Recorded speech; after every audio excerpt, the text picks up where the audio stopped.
falarmos de surrealismo na música atual, devemos observar primeiro como era o cenário musical da época de seu nascimento até o momento atual. Olhando para trás, vemos que a música surrealista, na década de 30, era chamada assim por possuir uma estrutura musical não padronizada, quase como se o compositor cambaleasse entre algumas linhas melódicas e harmônicas sem se manter fixo a uma linha histórica bem definida musicalmente, ou também por utilizar-se de sons aleatórios incluídos na música. Porém, à medida em que o tempo foi passando, muita coisa mudou. Criaram-se inúmeras vertentes e hoje em dia já fica mais difícil de dizer se uma banda ou compositor é integrante de algum movimento artístico específico. Talvez hoje seja mais fácil perceber os movimentos sendo utilizados como ferramentas de composição em vários aspectos, como por exemplo a banda Soulja, que em várias de suas músicas misturaram o som de reggae com o som do rock, ou até mesmo como Kendrick Lamar, que utiliza de mudanças radicais na linha histórica do beat.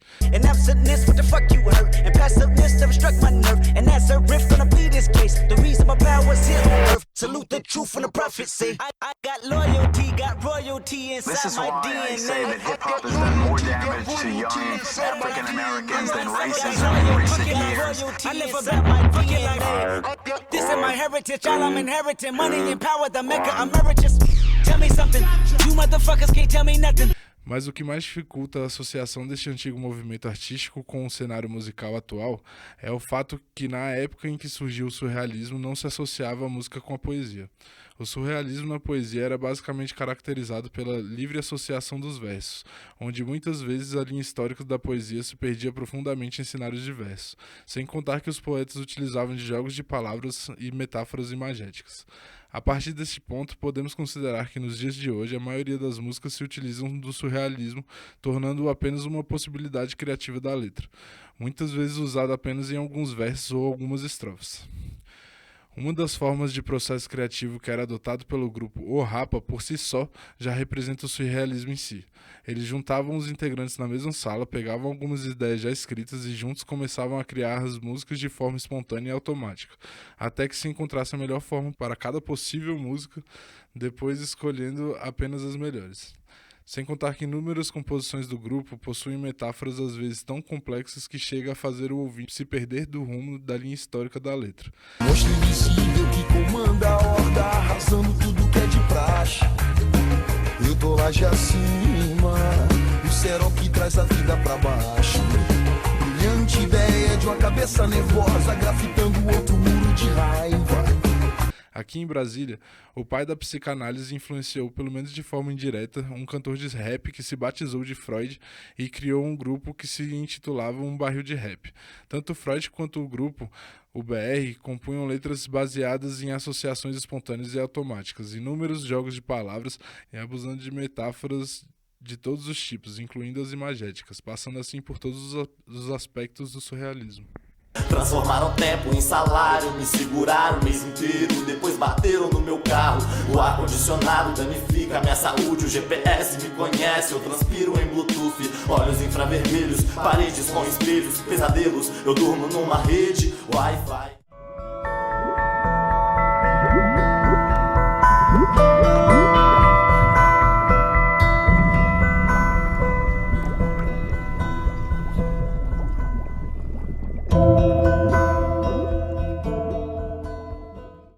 O surrealismo nos filmes não possui uma definição exata, entretanto, há uma atração mútua entre o mundo cinematográfico e o surrealismo. Algumas das características que podem ser enumeradas sobre a ideia dessa arte no filme são artifícios narrativos desconcertantes, simbologia freudiana, exploração de desejos reprimidos e o uso constante da ironia subversiva.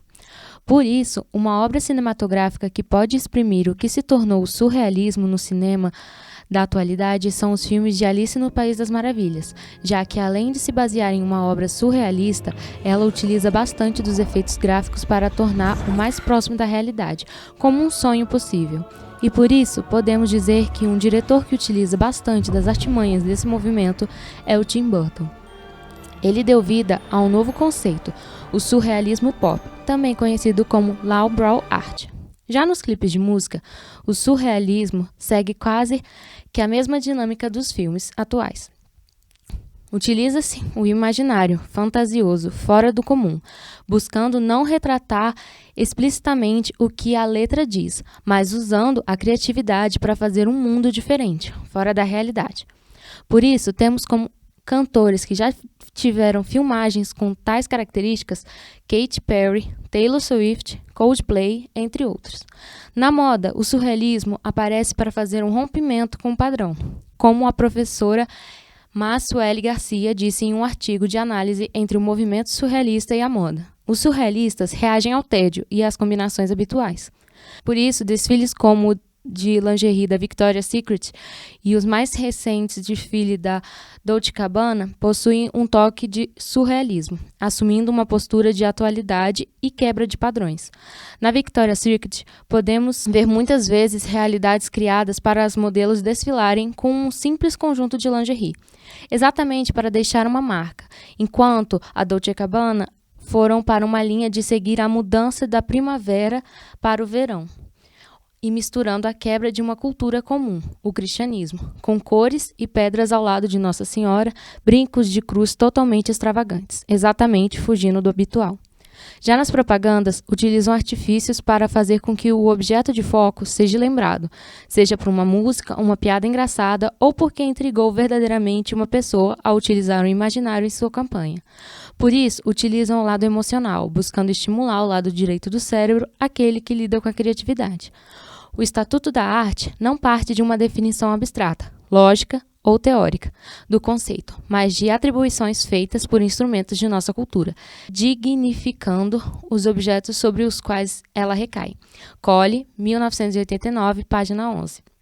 E por isso podemos dizer que muitas propagandas de perfume, carros e bebidas, sendo elas alcoólicas ou não, lidam com a proximidade ao cliente. Por isso, buscam o estímulo visual mais atraente para prenderem a atenção do espectador e gerar um interesse. Com isso, podemos ter como exemplos a propaganda do perfume Invictus, a propaganda do perfume Olympia, a Coca-Cola, a Heineken, a Água Perrier, a propaganda de perfume da Dior J'adore, o mais conhecido Pôneis Malditos e, por último, o Renault Captur com a Marina Rui Barbosa como sereia.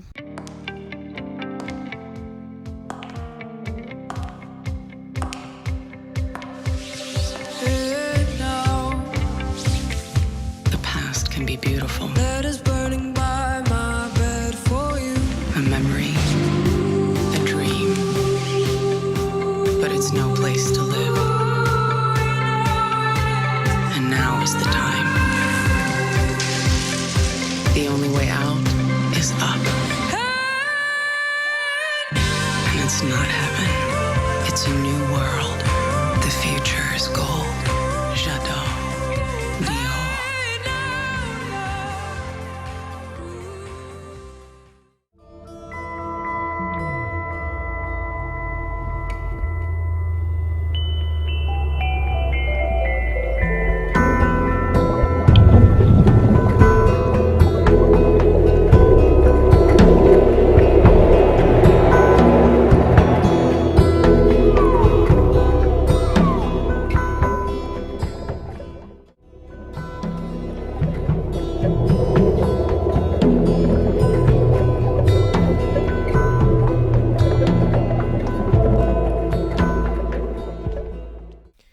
Aparentemente contraditórios, surrealismo e fotografia se encontraram e se uniram numa exposição visual única.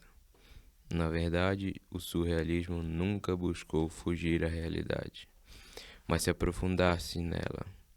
Por outro lado, a fotografia pode ser mais e estar além de uma simples apresentação gráfica.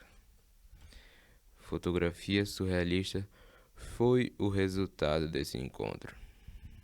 O surrealismo, contrário às forças da razão, que bloqueavam o acesso à imaginação e aos poderes criativos do inconsciente, segundo seus adeptos, usavam e abusavam do êxtase, fosse por estímulos sexuais ou toxicológicos, dos sonhos e da loucura. A estranheza nas fotografias surrealistas chegou através de diversas técnicas, principalmente as de diferencial de luz e lentes. Man Ray, com seus fotogramas, Lee Miller e outros usaram dupla exposição, combinação de impressão, montagem, solarização. Hans Bellmer fotografou suas estranhas bonecas mecânicas. Dora Maar inverteu, tipicamente surrealista, e travestiu o feio em bonito, e vice-versa. Raoul Ubach solarizou e fotomontou, criando multicamadas, imagens convulsivas. Mas o que ampliou o surrealismo fotográfico foi a percepção que o prosaico, o comum, o cotidiano, poderia ser surreal apenas diante da sensibilidade do artista. Nessa perspectiva, Eugène Attier foi o primeiro grande surrealista. As imagens obtidas por esses meios, sejam visual ou literário, foram apreciados justamente na medida em que eles capturaram esses momentos de intensa psíquica em formas provocantes de beleza desenfreada convulsiva. A fotografia passou a ocupar com um papel central na atividade surrealista.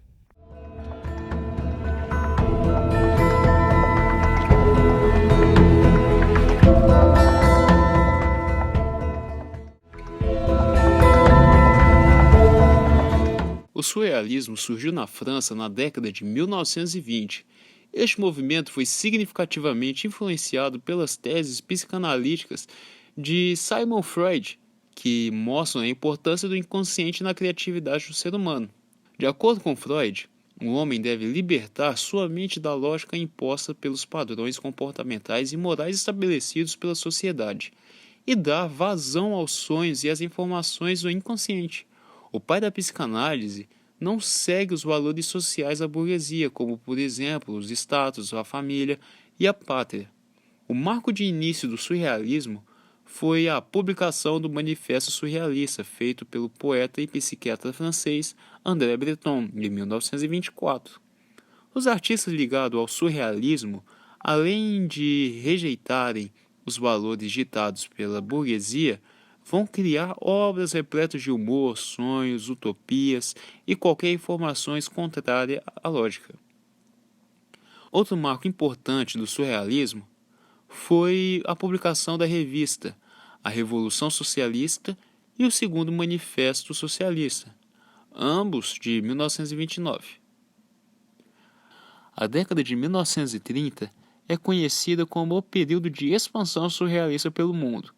Artistas, cineastas, dramaturgos e escritores do mundo todo assimilam as ideias e o estilo do surrealismo. Porém, no final da década de 1960, o grupo entra em crise e acaba se dissolvendo.